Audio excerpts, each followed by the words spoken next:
아주 뜨겁게 박수하시는군요.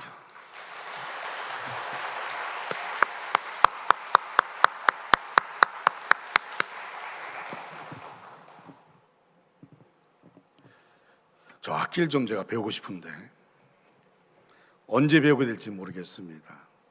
참 부럽습니다. 할렐루야. 하나님의 크고 놀라우신 은혜와 사랑과 축복이 여러분 모두에게 임하기를, 또 영상으로 예배드리는 모든 가정에 임하기를 주님의 이름으로 축원합니다. 우리 같이 옆에 분들을 축복하시기 바랍니다. 하나님이 당신을 사랑하십니다. 힘을 내시기 바랍니다.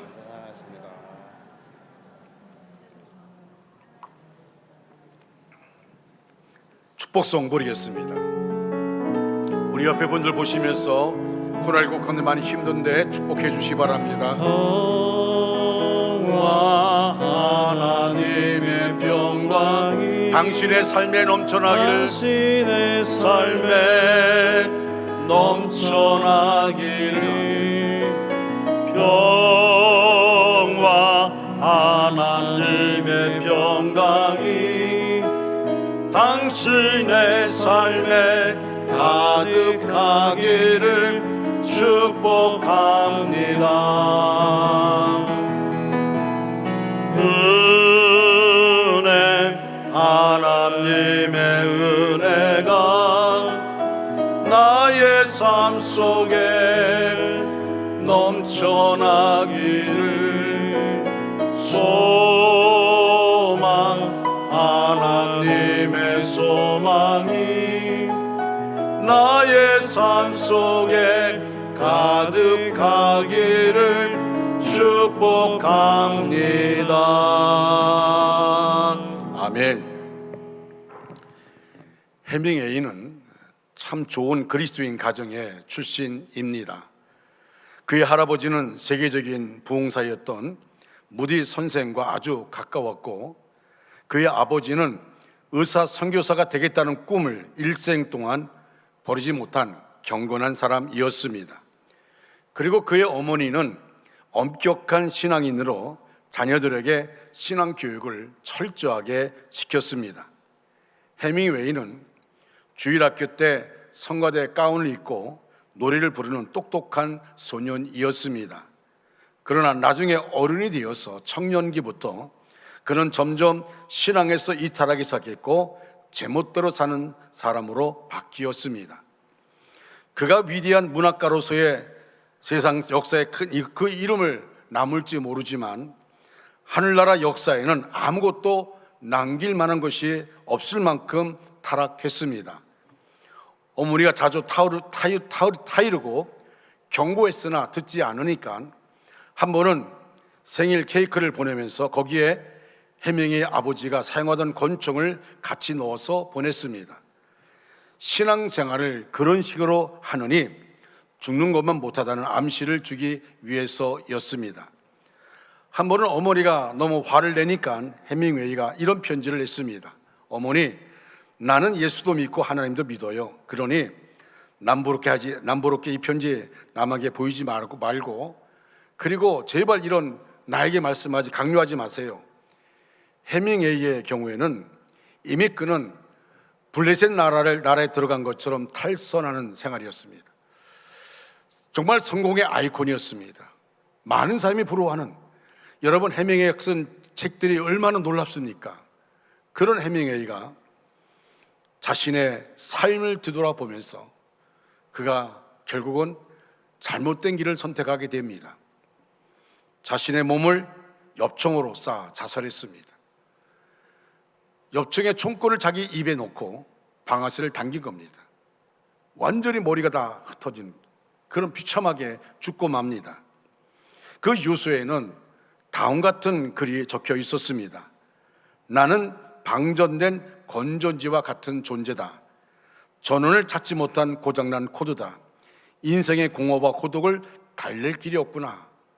수많은 정말 많은 명예와 많은 부를 쌓았지만 그는 자기의 인생을 달랠 수 없는 그런 공허 속에 살아가는, 많은 사람이 찬사의 박수를 보냈지만 그 모든 것들이 자기의 삶을 해결할 수 없는 그런 만지 방전된 건조지 같은 그런 자신의 삶을 돌아보면서 그는 비극적으로 인생을 끝내고 만 것입니다.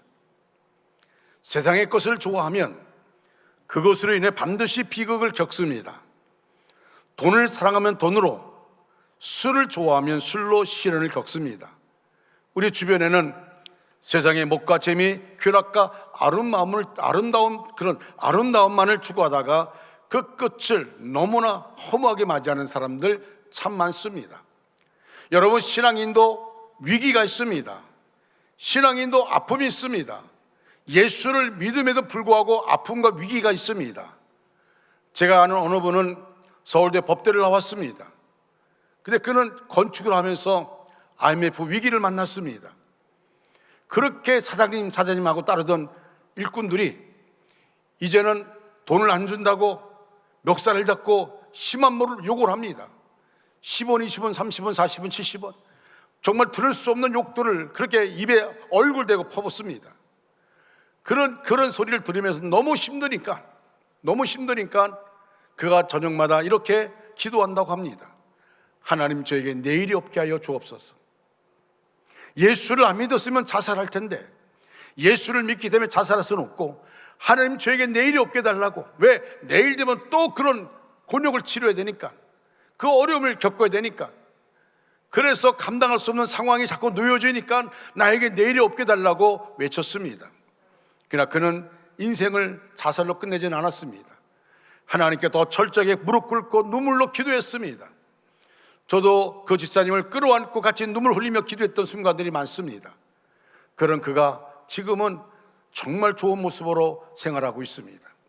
하나님께서 회복의 은혜를 주셨습니다. 그 어려웠던 막힌 거 다 풀어지게 만들어주시고 회복의 은혜를 주셨습니다. 여러분, 예수 그리스도를 믿는 것은 아름다운 삶을 이루게 하는 겁니다. 하나님을 사랑하면 반드시 평강과 희락이 넘칩니다. 감당할 능력 주십니다. 또 하나님이 그에게 그의 문을 열어주시는 것을 보게 되어집니다. 수많은 사람이 예수를 만나고 예수를 깊이 만남을 통해서 자신의 육신의 질병이 고침받고 자기의 삶의 위기가 변하여서 형통으로 바뀌어지는 것 많이 볼 수가 있습니다. 사람은 누구나 형통하기를 원합니다. 하나님 역시 부름받은 모든 성도가 형통하기를 원하십니다. 형통은 하나님의 소원입니다. 여러분, 성경에 이렇게 분명히 말씀합니다. 자기 아들을 우리에게 아낌없이 내어주시니까 그 아들과 함께 모든 것을 은사로 주지 아니하시겠느냐. 가장 귀한 예수님을 땅에 보내주셨습니다. 그리고 저와 여러분, 우리를 구원하여 주셨습니다. 그 주님께서 우리를 위해서 뭘 안 줄 것이 뭐가 있겠습니까? 하나님은 믿음의 사람들, 십자가의 보혈의 피로 구원받은 하나님의 자녀들이 하나님 안에서 은혜의 생활 하기를 원하십니다. 여러분, 형통이란 말은 번성한다, 성공한다는 의미가 있습니다. 일반적으로 형통은 내가 원하는 대로 모든 것이 잘 될 때 쓰는 의미입니다. 그러나 성경이 말하는 형통은 좀 다릅니다. 아무런 문제나 고난이 없이 내 생각대로 내 뜻대로 잘 되는 것 의미하지 않습니다. 성경에서 말하는 형통은 하나님의 사명을 성취한다는 뜻입니다. 창세기 39장 2절 3절 말씀에 요셉의 형통을 이렇게 말하고 있습니다. 여호와께서 요셉과 함께 하심으로 그가 형통한 자가 되어 그의 주인 애굽 사람의 집에 있으니 그의 주인이 여호와께서 그와 함께 하심을 보며 또 여호와께서 그의 범사에 형통하게 하심을 보았더라. 여러분, 여기에 3절 말씀 보니까 그의 주인 보디발이 여호와께서 요셉과 함께 하심을 보며 또 여호와께서 그의 범사에 형통하게 하심을 보았더라고 말합니다. 요셉의 형통이 바로 여기에 있습니다. 하나님께서 요셉에게 주신 형통은 하나님이 함께 하심을 통해 주어집니다. 참된 형통은 하나님과 동행함입니다. 형통했다는 것은 문제가 없다는 것을 의미하지 않습니다. 문제 가운데서도 형통했다는 말입니다. 요셉은 일회적인 형통이 아니라 형통한 자가 되었습니다. 그는 우물 구덩이에 던져졌어도 형통했고 애굽으로 팔려가서도 형통했습니다. 보디발 가정에서 종살이 할 때도 형통했고 억울하게 감옥에 갇힐 때도 형통했습니다. 결국 국무총리가 되었어도 그는 형통했습니다. 여러분, 그가 우물 구덩이에 빠졌을 때에, 애굽의 종으로 팔려갔을 때에, 보디발 집에서 종살이 할 때에, 그 아내의 유혹을 부리침을 통해서 억울한 누명 쓰고 감옥에 들어갔을 때에, 여러분, 성경은 뭐라 얘기합니까? 하나님이 요셉과 함께하며 그가 형통한 자가 되었더라 말합니다. 이 말은 무슨 말입니까? 정말 자기 힘으로 감당할 수 없는 상황, 사건이 계속 연결되고 있음에도 불구하고 그 모든 상황을 감당할 수 있는 힘을 하나님이 주셨다는 것입니다. 여러분, 요셉은 형통을 따라다니는 자가 아니라 가는 곳마다 형통을 끌어들입니다. 주변 사람이 요셉을 바라보면서 하나님이 함께하는 사람이구나, 할렐루야, 하나님이 함께하는 것을 보고 보았더라고 말씀하고 있습니다. 그는 형통을 나누어주는 유통업자의 역할을 했습니다. 요셉은 형통한 자로서 마침내 고난 가운데서도 하나님의 사명을 이루었습니다. 여호수아 1장 7절 8절에 하나님이 여호수아에게 주신 형통이 나옵니다. 오직 강하고 극히 담대하여 나의 종 모세가 내게 명령한 그 율법을 다 지켜 행하고 우로나 자로나 치우치지 말라. 그리하면 어디로 가든지 형통하리니 이 율법책을 내 입에서 떠나지 말게 하며 주야로 그것을 묵상하여 그 안에 기록된 대로 다 지켜 행하라. 그리하면 내 길이 평탄하고 내가 형통할 것이라고 말씀하고 있습니다. 할렐루야. 여러분, 여호수아의 형통은 약속하신 가나안 땅을 정복하는 하나님의 뜻을 이루는 것입니다. 여호수아는 갑자기 이스라엘을 이끌고 난 지도자가 되었습니다. 그냥 모세의 뒤만 바라보고 모세가 명한 대로 따라간 것뿐입니다. 그런데 이제는 모세는 없고 자기가 이스라엘 백성을 이끌고 이제 가나안 땅을 정복해 나가야 됩니다. 두려움과 떨림이 있었습니다. 염려가 있었습니다. 내가 어떻게 이 수많은 사람을 끌고 가나안 땅에 들어갈 것인가, 또 가나안 땅에 들어가서 어떻게 전쟁을 통하여 그 가나안 거민들 다 몰아낼 것인가, 두려움이 있었습니다. 하나님은 그 여호수아의 마음을 아시고 말씀한 겁니다. 내가 모세와 함께 했던 것처럼 너와 함께 할 것이다. 너는 마음을 강하게 하고 담대하라. 우르나 자로나 치우치지 말라. 이 율법책을 내 입에서 떠나지 말게 하며 주야로 그것을 묵상하여 그 가운데 기록한 대로 다 지켜 행하라. 그러면 내 길이 평탄하고 내가 형통할 것이다. 여호수아는 이 말씀 붙잡고 가나안 땅에 들어갔습니다. 그리고 가나안의 거민들을 정복해 나가기 시작했습니다. 다시 말하면 여호수아는 하나님의 뜻, 가나안 땅을 정복하는 그 뜻을 이루었던 것입니다. 하나님이 함께함을 통해 그는 형통한 자가 되었습니다. 여호수아가 마지막에 뭐라 얘기합니까? 나와 내 집은 여호와만 섬기겠다고 말하고 있습니다. 여러분, 코로나19 상황 가운데 우리도 여전히 맞는 말을 아닐까요? 이 상황 가운데 우리가 어떤 소리에 귀를 기울이는 것이 아니라 정말 우리에게 필요한 것은 오직 하나님만 섬기고 하나님만 의지하면서 그 말씀 붙잡고 나가는 하나님의 사람이 되어야 되지 않겠습니까? 여러분, 결국 성경이 말씀하고 있는 형통이 뭡니까? 우리가 지향하는 세상적인 번성이나 성공의 의미가 아니라 어떤 상황 속에서도 하나님이 함께 하심으로 하나님의 뜻을 성취하는 것입니다. 따라서 하나님은 모든 하나님의 백성들이 형통하게 되기를 기뻐하십니다. 그러므로 우리 모든 그리스도인은 형통을 사모해야 합니다. 형통은 바로 하나님 아버지의 뜻이요, 하나님께서 맡겨주신 사명의 성취이기 때문입니다. 오늘 본문 시편 1편에도 형통에 대해서 말씀하십니다. 1절에 복이 있는 사람은 3절 끝에 보니까 그가 하는 모든 일이 다 형통하리로다라고 끝을 맺고 있습니다. 복이 있는 사람은 그가 하는 모든 일이 다 형통하리로다. 하나님 우리에게 복을 주시고 복 있는 자로 살기를 원하십니다. 그리고 우리와 함께 하심으로 형통한 자로 살기를 원하십니다. 그러면 우리가 이 세상에서 복 있는 자로 형통한 자로 살아갈 수 있는 비결이 무엇일까요? 첫째로, 복 있는 사람은 지혜로운 사람입니다. 복 있는 사람은 지혜롭습니다. 지식이 많은 사람이 아니라 지혜가 많은 자가 복이 있습니다. 오히려 세상에 지식이 있으면 번뇌가 더한다고 지혜자는 말합니다. 지혜는 하나님께서 위로부터 주시는 분별력입니다. 복 있는 사람은 지혜를 가지고 4가지를 분별합니다. 첫째로, 지혜로운 사람은 사람을 분별할 줄 압니다. 1절에 복 있는 사람은 악인들의 길을 따르지 아니하며 죄인들의 길에 서지 아니하며 오만한 자들의 자리에 앉지 아니하고라고 말씀하고 있습니다. 여기서 우리가 주의할 사람들이 나옵니다. 우리가 주의할 사람, 우리가 세상을 살아가면서 주의해야 될 사람이 누굽니까? 악인들과 죄인들, 그리고 오만한 사람들입니다. 반대로 우리가 만나야 할 사람들, 5절 6절 나오는 의인들입니다. 지혜로운 사람은 피해야 할 사람과 만나야 할 사람을 분별합니다. 내가 피해야 될 사람, 내가 만나야 될 사람을 분별하는 겁니다. 인생을 지혜롭게 사는 길은 사람을 잘 분별하는 것입니다. 우리 인생 가운데서 피해야 할 사람을 만나서 고통당할 때가 있습니다. 여러분 가운데도 아마 피해야 할 사람을 만남으로 정말 힘든 분들이 있을 것입니다. 내가 저 사람만 만나지 않았더라면 내가 좋았을 것인데, 내가 저 사람과 관계하지만 않았더라면 내가 좋았을 텐데, 그래서 잘못된 만남 때문에 고통받고 힘들어하는 분들이 있습니다. 인생은 만남입니다. 어떤 만남을 이루느냐에 따라서 그의 인생이 달라집니다. 만남은 축복의 기회요 통로이기도 합니다. 그러나 모든 만남은 다 좋은 게 아닙니다. 여러분, 우리는 인생 가운데 수많은 만남이 있습니다. 근데 모든 만남이 다 좋은 것은 아닙니다. 잘못된 만남 때문에 인생이 불행해진 사람들이 많습니다. 내가 그 사람만 만나지 않았더라면 내 인생이 이렇게 꼬이고 어려움 나가지 않을 텐데, 그런 사람들이 있습니다. 한 분밖에 없는 인생 가운데 잘못된 만남 때문에 고통받고 힘들어하는 사람들이 있습니다.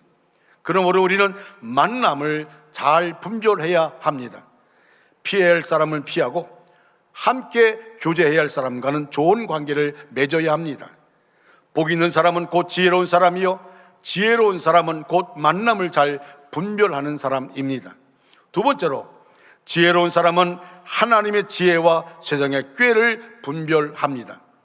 지혜로운 사람은 악인의 꾀를 따르지 않습니다. 영어 표현에 보니까 이렇게 말합니다. 악인의 길로 걸어가지 않는다라고 말합니다. 우리는 하나님의 지혜를 따르고 세상의 꾀는 피해야 합니다. 야고보서 3장 17절에 하나님의 지혜에 대해서 이렇게 말씀하고 있습니다. 하늘에서 오는 지혜는 무엇보다도 성결하고 또한 화평하며 관용하고 양순하며 긍휼과 선한 열매가 가득하며 편견과 위선이 없다고 말합니다. 하나님의 지혜는 성결합니다. 하나님의 지혜는 화평과 평화를 추구합니다. 하나님의 지혜는 관용하고 양순합니다. 부드럽습니다. 하나님의 지혜는 긍휼함이 풍성하고 선한 열매가 가득합니다. 하나님의 지혜는 편견과 거짓이 없습니다. 그러나 세상의 꾀는 어떻습니까? 악인들이 추구하는 세상의 꾀는 더럽습니다. 욕망으로 가득 차 있습니다. 세상의 꾀는 화평이 아닌 불화입니다. 갈등과 분열입니다.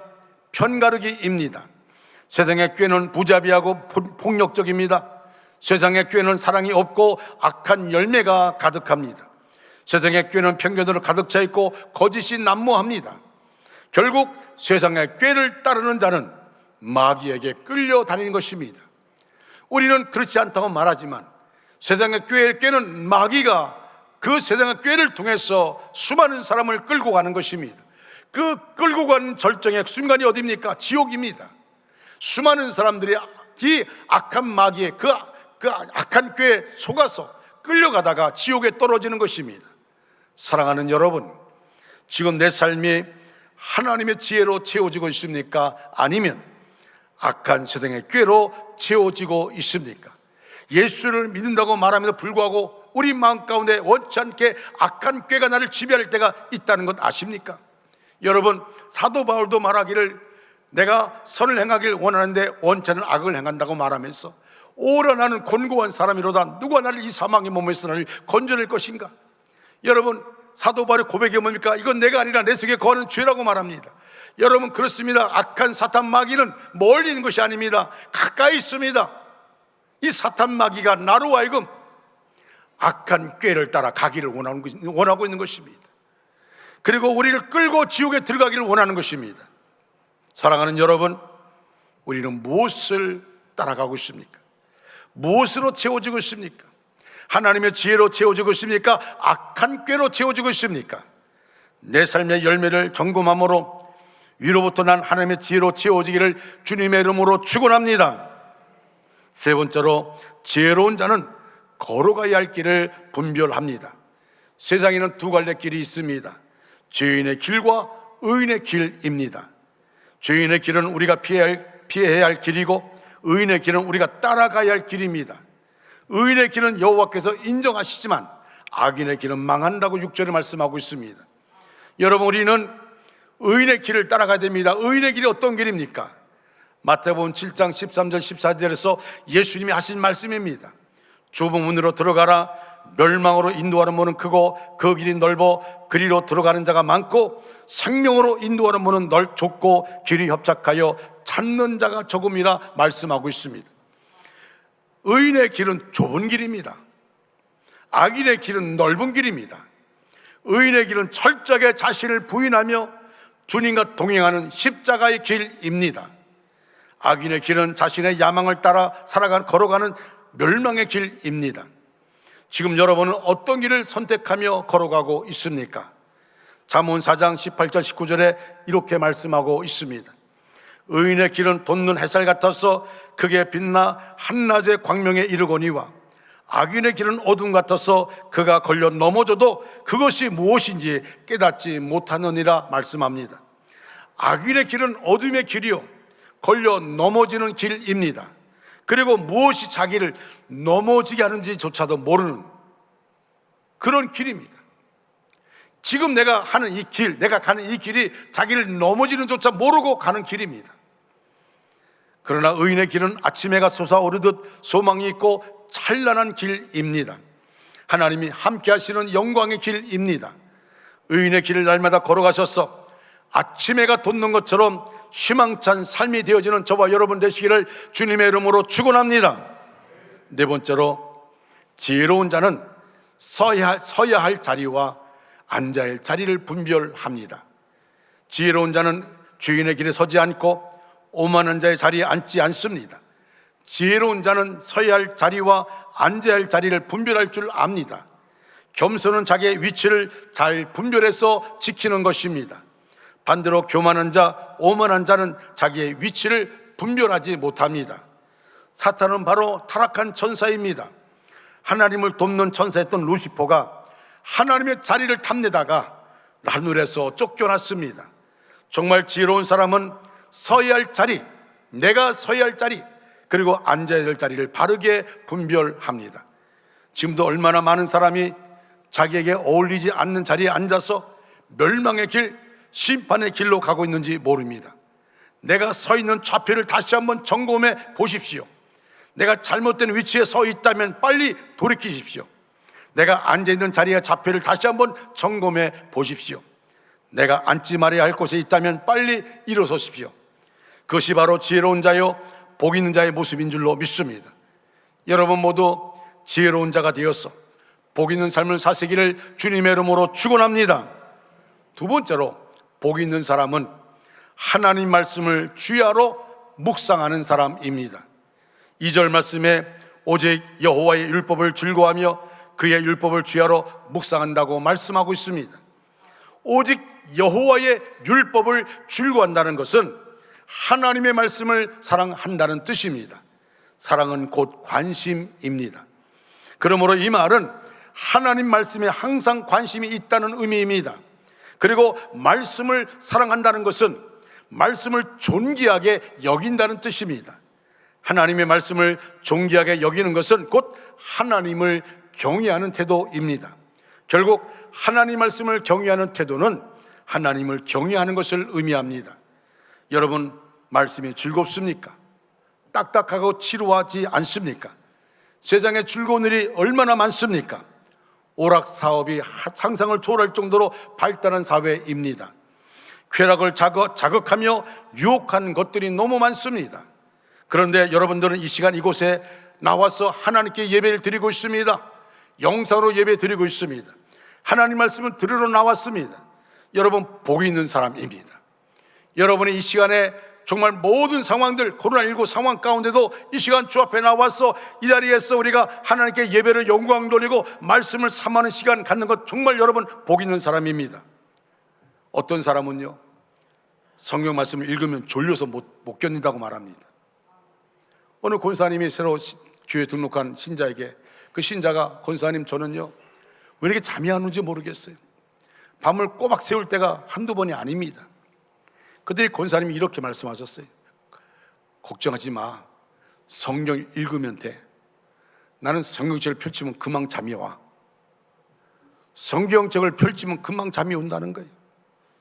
여러분, 이거 자랑이 아닙니다. 방법이 아니에요. 어떤 사람은 그렇게 말합니다. 성경을 머리에 이렇게 베고 산다고. 성경이 부족입니까? 이게 잘못된 것입니다. 어떤 사람은 설교를 들으면 지루하다고 말합니다. 성경 공부는 따분한 것이라고 인식하고 있습니다. 그런데 우리 성도들 보면 코로나19 상황 가운데 성경을 얼마나 많이 읽는지 모릅니다. 여러분, 지금 우리가 목장 예배를 드리지 못하지만 우리가 목장 보고서에 보면 성경 읽기를 꼭 집어넣었어요. 왜? 지금은 성경을 읽어야 되기 때문에. 성경을 읽어야 됩니다. 여러분들이 날마다 성경을 놓고 부지런히 읽는 분들이 우리에게 많습니다. 어떤 분들은 코로나19 상황 가운데 1독했다는 분, 2독했다는 분, 어떤 분은 3독했다는 분도 있습니다. 밖으로 나가지 못하니까 집에서 성경을 읽고 있다는 겁니다. 성경을 읽으면서 은혜 받는다는 겁니다. 어떤 분들은 성경을 부지런히 씁니다. 부지런히 써요. 비쌀합니다. 여러분, 그런 가정 많지 않습니까? 우리 성도들 보면요, 성경을 읽도 벌써 한 번 필사하고 또 하는 분들도 있습니다. 어떤 분은 마음에 각오했어요.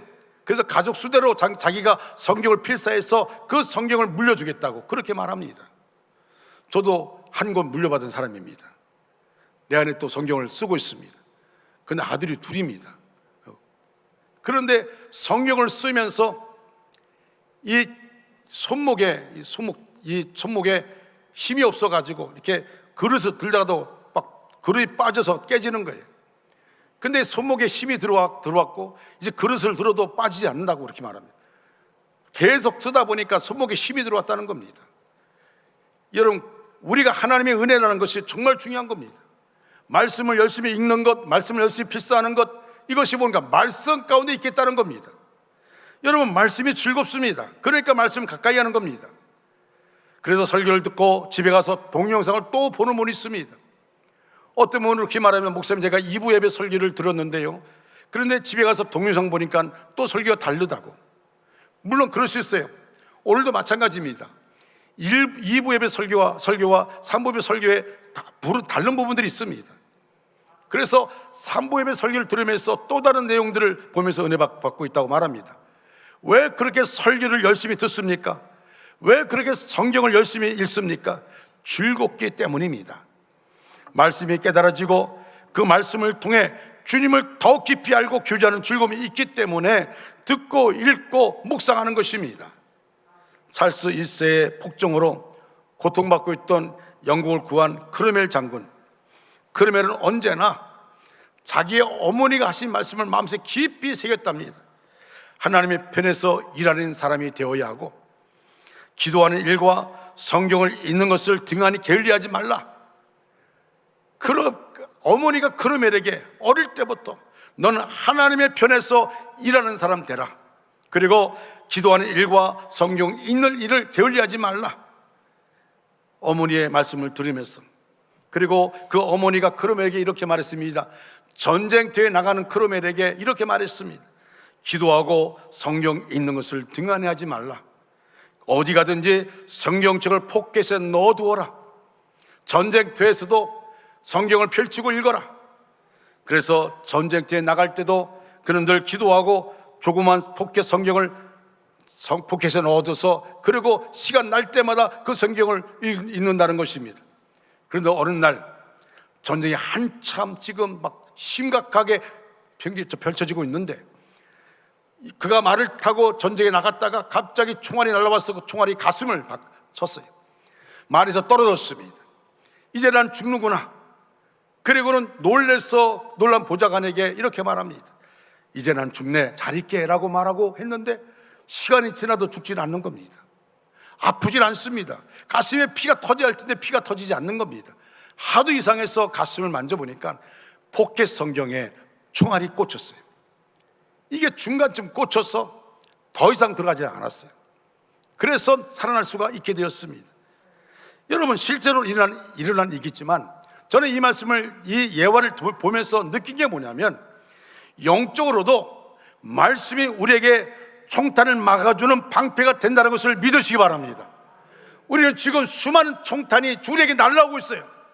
악한 사탄이 수많은 총을 쏘고 있습니다. 세상은 수많은 총알을 우리에게 쏘고 있습니다. 날아오는데 내 힘으로 감당할 수가 없습니다. 내 힘으로 이길 수 없습니다.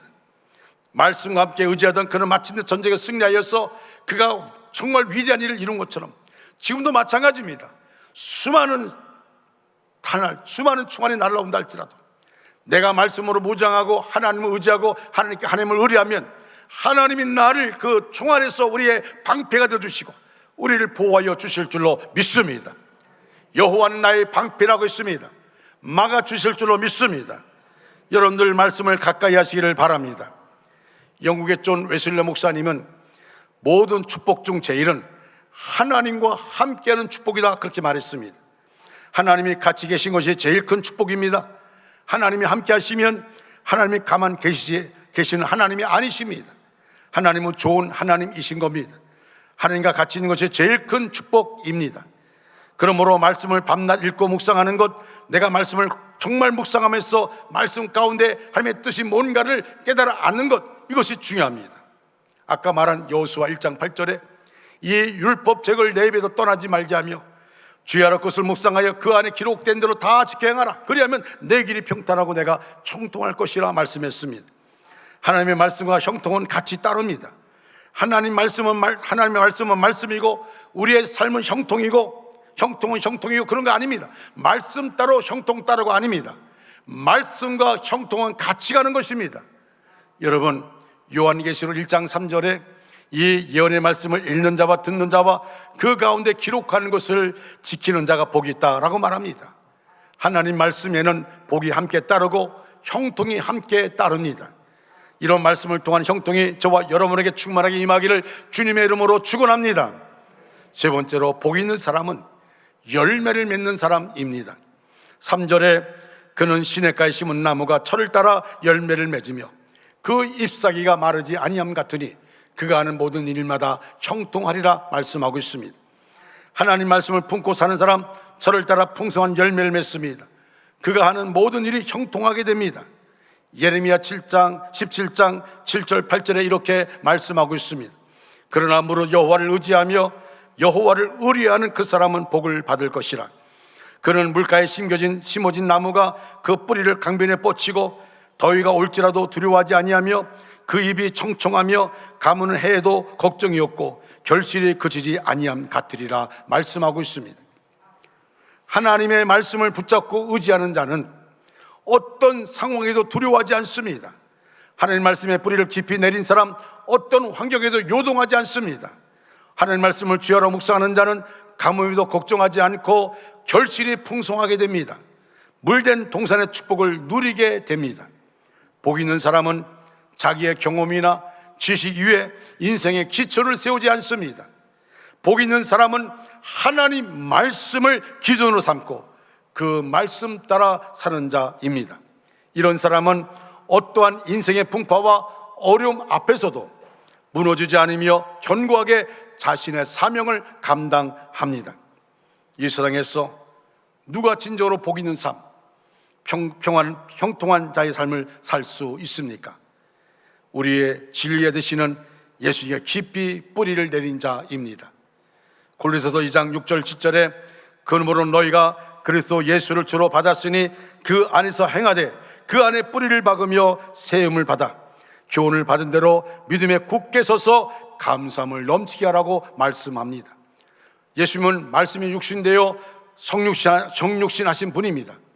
그러므로 우리는 진리의 말씀이신 예수님께 깊이 뿌리를 내리고 그 말씀의 교훈을 따라 믿음의 삶을 살아갈 때에 시냇가에 심겨진 나무와 같이 풍성한 열매를 맺을 수 있습니다. 요한복음 15장 5절에 예수님이 이렇게 말합니다. 나는 포도나무요 너희는 가지니 그가 내 안에 내가 그 안에 있으면 사람은 많은 열매를 맺나니 나를 떠나서는 너희가 아무것도 할 수 없음이라 말씀합니다. 예수님께 견고하게 소망의 뿌리를 내리고 예수님의 말씀을 따라 순종하는 믿음의 길을 걷는 것이 바로 형통의 비결임을 말씀합니다. 환희 제인 크로스비라는 사람이 있습니다. 9천여 편의 이런 찬송시를 남긴 사람입니다. 그녀는 앞을 보지 못하는 시각장애인입니다. 그는 찬송가 384장 나의 갈 길 다가도록 해서 무슨 일을 만나든지 만사 형통하리라 하고 가사를 썼습니다.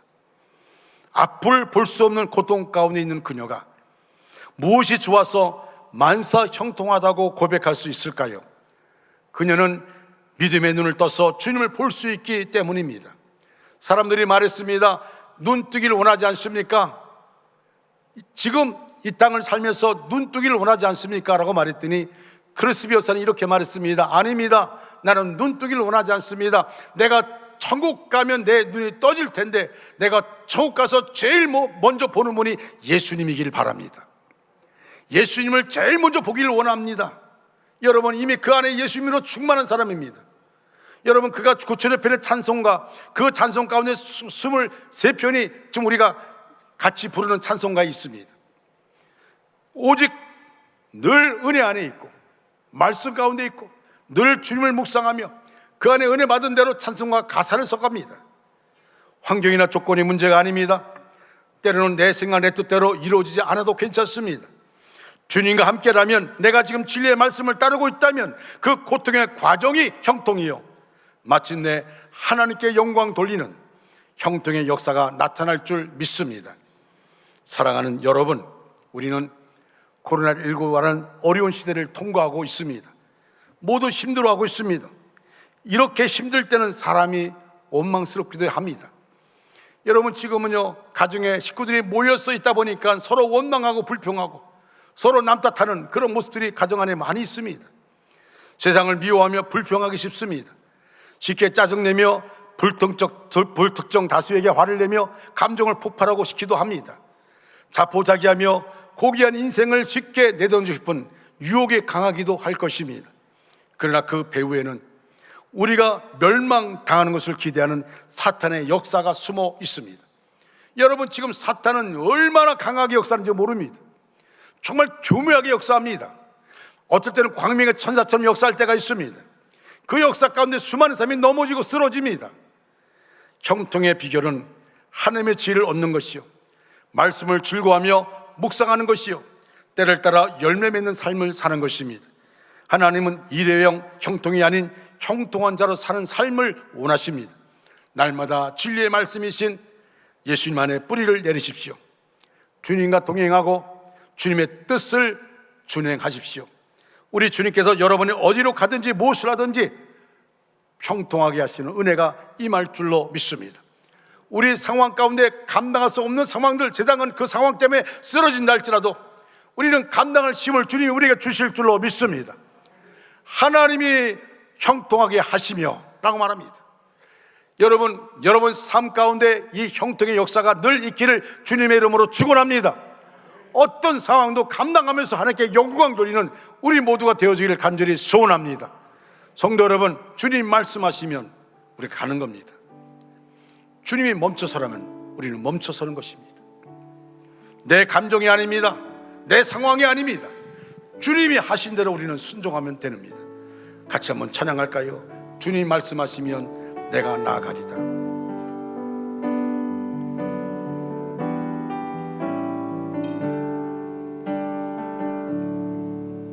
주님 말씀하시면 내가 나가리다. 주님 뜻이 아니면 내가 멈춰서리라.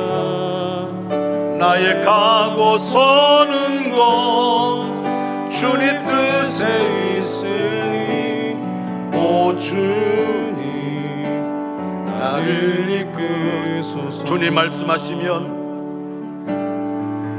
주님 말씀하시면 내가 나가리라. 주님 뜻이 아니면 내가 멈춰서리라. 나의 가고 서는 것 주님 뜻에 있으니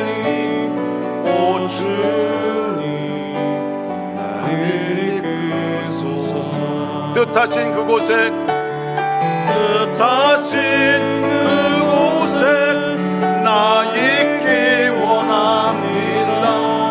이끄시는 대로 순종하며 살리니 연약한 내 영혼 통하여 일하소서. 주님 나라와 그 뜻을 위하여 뜻하신 그곳에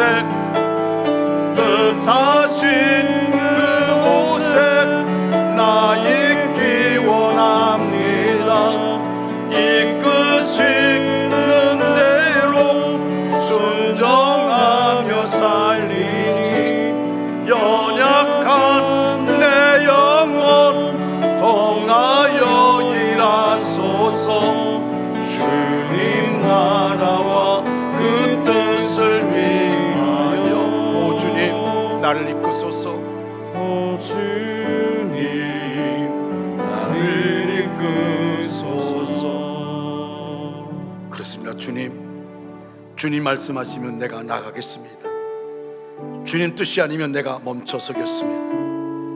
나의 가고 서는 것 주님의 뜻에 있으니 오 주님 이끌어 주시옵소서. 오 하나님 아버지, 우리 원주 중앙교회 모든 식구들을 기억해 주시고 저들을 능력의 손으로 붙잡아 인도하여 주시옵소서. 하나님 어느 상황 가운데 있다 할지라도 늘 하나님 바라보며 말씀으로 무장케 해주시옵시고 말씀에 순종하는 삶이 되게 하여 주옵소서. 예수님의 이름으로 기도합니다. 아멘. 우리 다 같이 일어나셔서 찬양합니다.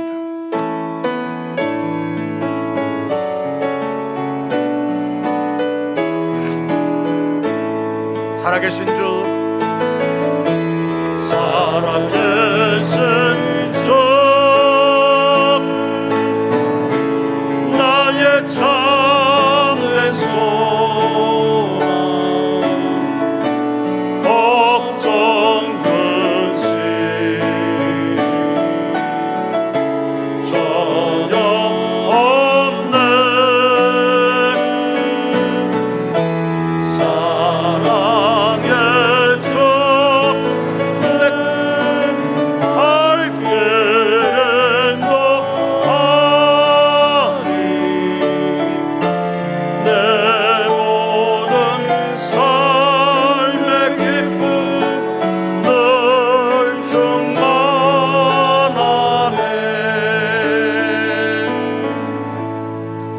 지금은 우리 구주 예수 그리스도의 은혜와 하나님 아버지의 극진하신 사랑하심과 성령님의 감화 감동 내지로 충만 역사하심이 우리 전체 위에 또 우리의 가정과 생업과 사업과 그 위에 원조 땅과 대한민국과 세계 도처에 흩어져 있는 선교사들 위해 이제로부터 영원토록 함께 하시기를 간절히 축원하옵나이다. 아멘.